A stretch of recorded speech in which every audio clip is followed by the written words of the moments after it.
皆さん、こんにちは。朝です。今回もネイティブ同士の会話をお届けしたいと思います。いつも通りは日本語と英語の字幕両方ついてるので、あなたのリスニングの参考になれたらなと思っています。今回の動画は字幕がついてるんですけど、字幕なしで最新版の動画を見たい場合は、ぜひ専用チャンネル The Austin and Arthur Show をご覧ください。You can find it up here or the link below this video. Anyways, let's get started. Cheers. Cheers. Okay, here we go. There we go. You're left-handed? Then we should have switched sides. We probably should have. Yeah, well, whatever. It's Whatever. It's too late now. It's too late now. I'm committed to this side, man. Yeah. Okay, so Austin, what are we going to talk about today? We are talking about Blah blah blah. blah blah blah blah. We're talking about places to travel in Japan. The places, particularly the places that we've been to. Yes. Right? I went to a place yesterday, actually. You went to a place? I went to a place too. Oh, really? Yeah. Where did you go? I went to the park outside my house. Oh, fair enough. To be fair, though, that park is pretty awesome. Yeah, I'm pretty blessed. No, so when you say you went to a place, what was this place? I went to Mount Takao. Okay. And I climbed up it, which sounds really badass, but until you know about Mount Takao, it's kind of insulting that that's actually called a mountain. Yeah, I know. Because it's like pretty much a hill. Yeah, Mount Takao is like where people in Tokyo want to go to like experience the atmosphere of hiking and without actually really hiking. Yeah. That's exactly what it was. Yeah. So when you go hiking, where do you like to go hiking? Kind of just like random places. I went down to like kind of near Hakone. Hakone? Wander around in the hills out there. Wander around in the hills. It's true though. I know, but I'm just imagining like when you say wandering around, I'm just imagining you're like lost, looking like a Yeti with like a straggly beard, like I'm lost, please help me. Yeah, man. Like I mean, I'm not going like full survival man mode, but like I've got I typically bring like snacks. Okay. Like, to spend a day out there if I get lost. Okay. I've got like an axe that I take with me. Okay. It's not specifically for attacking things, but it's kind of like a utility thing. So it's got like a compass. It's got like a little like was that flint and tinder thing? Yeah, so it's like a Swiss Army axe. Yeah. Okay. Yeah. It's pretty cool. I bought everything on Amazon. Oh, really? Yeah. Okay. So I just ordered it and I got my like outdoors box. But yeah, so I've gone out to Odawara. Okay, yeah. Yeah, which is still kind of near Hakone. Sorry, dude, you're not saying it right. It's Odawara. Odawara. Well, that's a new one. I know. It's just that's the American way to say it. It sounds like some kind of West Coast thing. Like, yeah, bro, we're gonna go to Odawara, man. Yeah, no, but that's like, yeah. So it's funny because like people talk about how Hakone, it's known for its onsen and stuff. It's for its hot springs, and I know that there's really good hiking too. Yeah. But I've never gone there. For me, like when I go... hold on. I'm sorry to interrupt. You've never been to Hakone? I mean, I've been to Hakone, but I've never gone hiking in Hakone. Okay. Yeah. All right, carry on. Yeah, I know. Living in Tokyo for 7 years and not going to Hakone is kind of... What the hell is wrong with you? Yeah. But that's, so like, where I would go hiking is Okutama. Oh, sure. Yeah. I've been out there. It's like a good 2-hour train ride from Shinjuku. Yeah. Yeah, it was funny. I used to actually work for a guy who was doing like this kids English class. And I told him that I had to really like sort out, this is like 8 years ago. Okay. I told him I had to really sort out my life and I wanted to think about a lot of things. I wanted to go hiking. You should go to Okutama, man. I was like, sure. And I went and it was great. I met with God up in Okutama. It was great. Okay, I want to stop right here. Yeah. Like, why is it? Because I feel like I've experienced this too, but why is it like when you want to do a lot of reflecting, like that's when you pick up hiking? It's because you're alone. Yeah. I think it is. Yeah. You get to think a lot. Speaking of aloneness, so originally I had plans to go out to Aokigahara this weekend. Oh, you didn't go? No, we didn't go. What the heck, man? You should have told me. So the reason why it was a last minute thing. So I was going out with my buddy and another buddy of mine from work, and so one of my work buddy, he wasn't able to go out because I think he had like some family emergency with his kids. So yeah, we postponed the trip. So you still want to come? We're going on the 25th. I could go. You know, the thing is I sorry, my mic is like syncing. I don't know why. So, you should told me, man, because then we could have done this on yesterday. Yeah, fair enough. Yeah. Well, I mean, I was still gone all day yesterday. Oh, okay. Yeah, because we went out to. So, anyways, so so we canceled the trip and we went out to Kaosan, and it was a really fun experience. It wasn't much hiking. Yeah, right. But we actually decided to just wander off the trail, and we went over and saw like some ritual being done on a waterfall. What ritual? Like what do you mean? I think like so you know, like there's a temple up there, right? Yeah. So I think some like priests came over and were like, I'm not going to pretend to understand what they were doing, but they were doing like some like ritual where the waterfall was happening. Oh, really? They were doing like some singing and dancing and everything. Cool. So that was fun to watch. We got to see. We didn't see any wild monkeys, but there was. Are there monkeys in Takao? Yeah. Oh, yeah. really? There's what are they? Macaques? The little, I had no idea. The little like I don't know. They're not that small. Like that big. Okay. But yeah, there's some like captive macaques that some like I guess like a little zoo up there is just having them do tricks and everything, which is kind of like. Yeah. But, wow. I see. I didn't know that there were monkeys in. Takao. Okay. Yeah. So, yes. Okay. So hiking options is like Takao, Okutama, or Hakone. Yeah. Right. So that's pretty good. But so outside of Tokyo, because like a lot of people when they travel, they come to Tokyo, right? Outside of Tokyo, where's your favorite place to go in Japan? Ooh. My absolute favorite place, I'll tell you, like, I can't remember if I've said it on the channel yet. Yeah. I think maybe I've mentioned it, but, Himeji. Himeji. Oh, yeah. No, yeah. Yeah, maybe you haven't said it on the channel, but I've definitely... Yeah, I think we've had this conversation before. So there's a reason for that. Yeah. And, Himeji is not particularly a special place. It's, I don't even know if it's famous for anything other than its castle, I guess. Really... I mean, the place is called Himeji because of the castle. Yeah. So. Yeah. Yeah. But I'll tell you when I was in high school and I was first coming out here, we were kind of doing like a tour of Japan week, our first week here, and we were going from place to place. So we were going all the way from Tokyo all the way to Hiroshima. Okay. And so we stopped in Himeji. I don't know why actually. Okay. But we stopped there, and that was the first real time that it hit me that I was in Japan. At Himeji. In Himeji. Like, Tokyo didn't do that for me.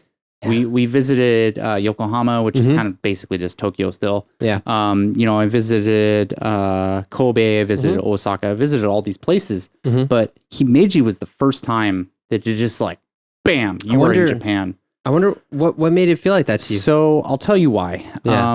We went.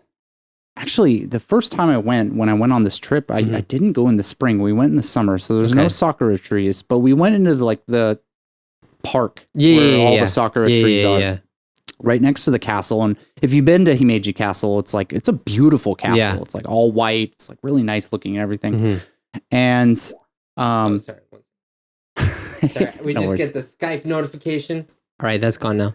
All right. And you still use Skype? I only so I have a video editor for my coffee channel. Sure. And he uses Skype. So I'm using Skype for him. That's funny. I don't choose to use Skype. I don't blame you. Yeah.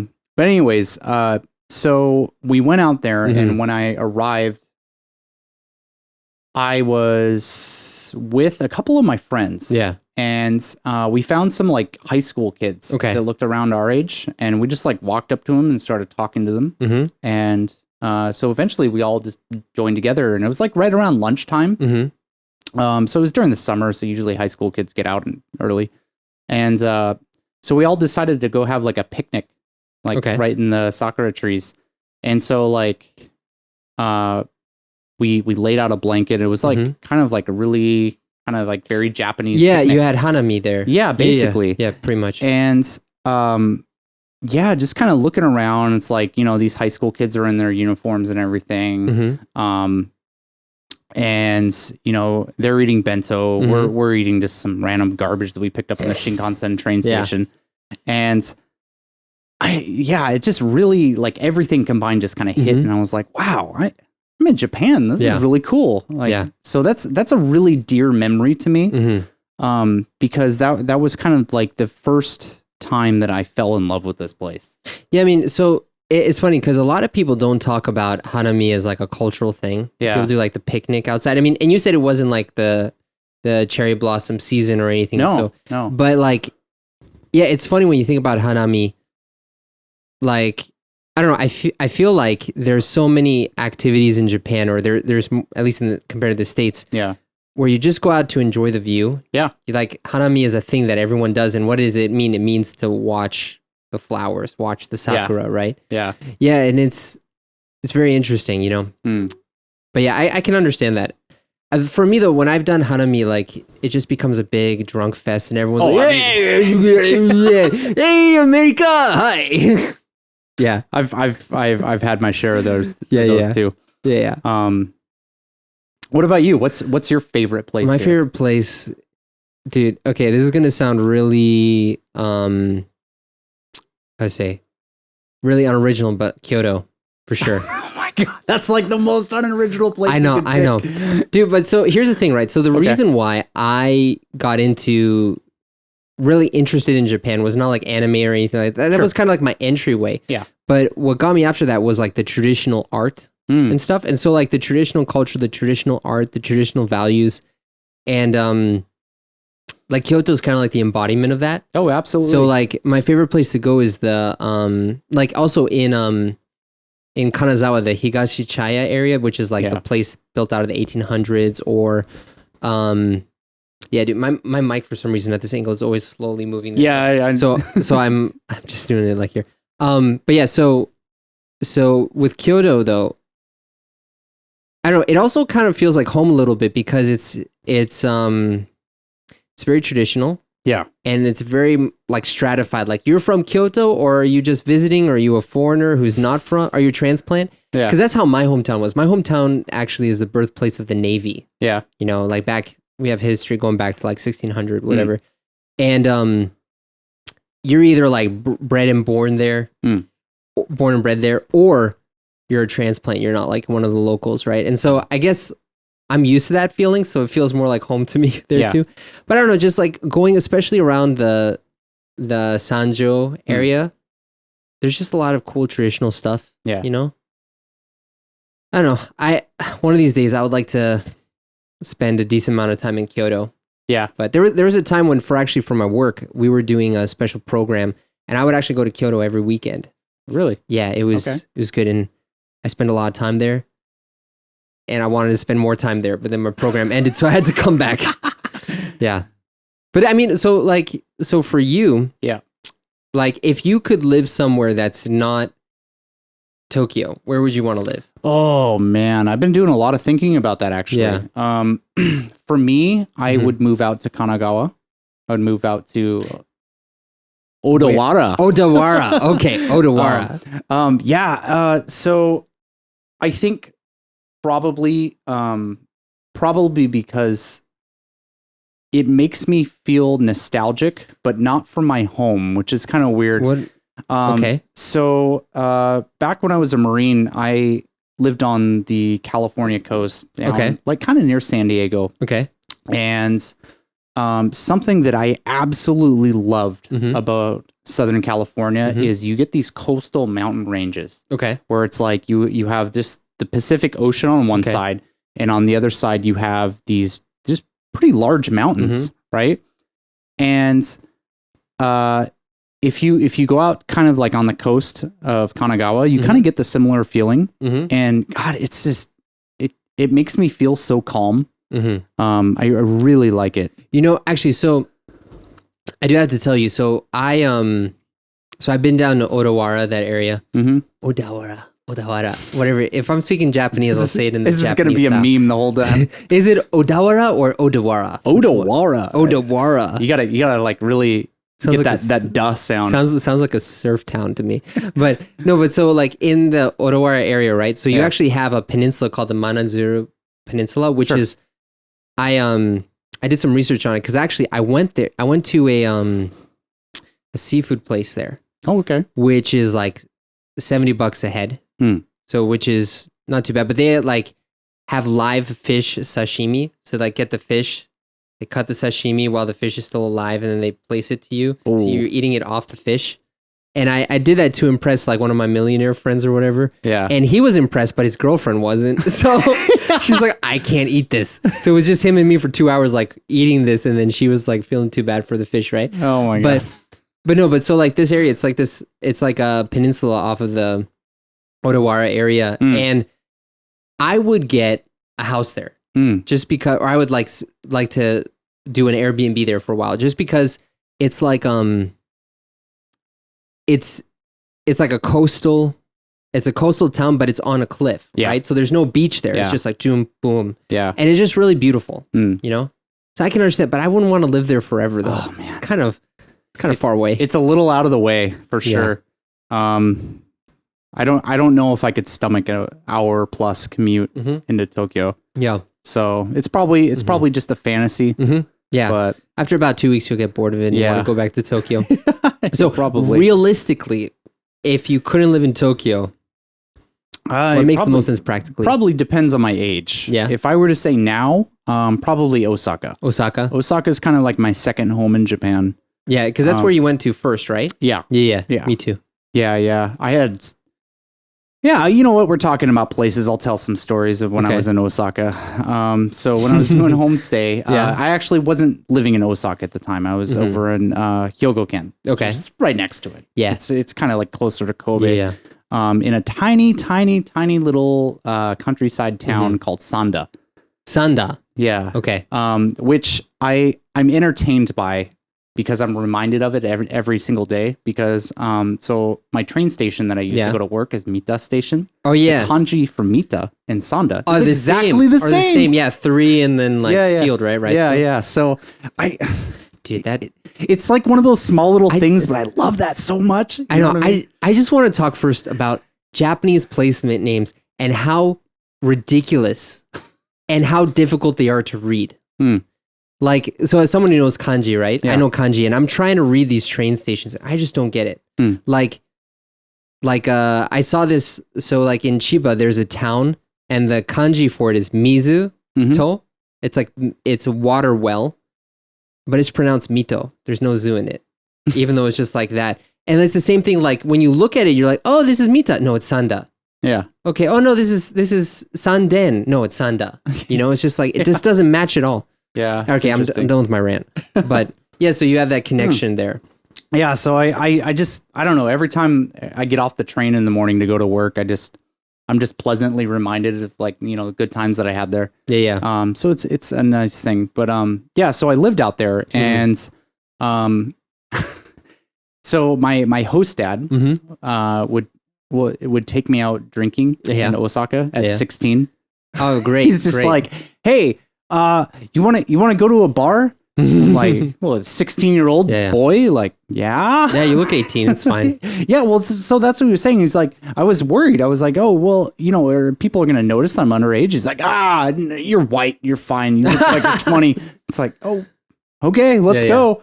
And so, yeah, I had kind of like a fun experience out in Osaka when I was 16. He took me to, like, their first place was a gay bar. Actually, gay bar. He took me to a gay bar as the first. He took you to a gay bar. The first bar I've ever been to in my entire life was a gay bar run by a very, very large man wearing a pink flower dress. Okay. With bright red lipstick on and like deep blue mascara. Okay. And like. That sounds awesome. It's like one of those things that's like, if you experience this in like 2021, it's probably one of those things that you probably get in trouble for. Yeah. But it's like, you know, back in the good old days of 2006? Yeah. Things were a little bit more fast and loose. And so this guy walked over to me and he's like, whoa, American boy, and just pow, just slaps me right on the ass. And I was just like, what is going on here? And immediately, because he's the bartender, he immediately just goes and pours me like a glass of whiskey and everything. And it's like that was my first drinking experience. That's awesome, man. I wish I had an experience like that.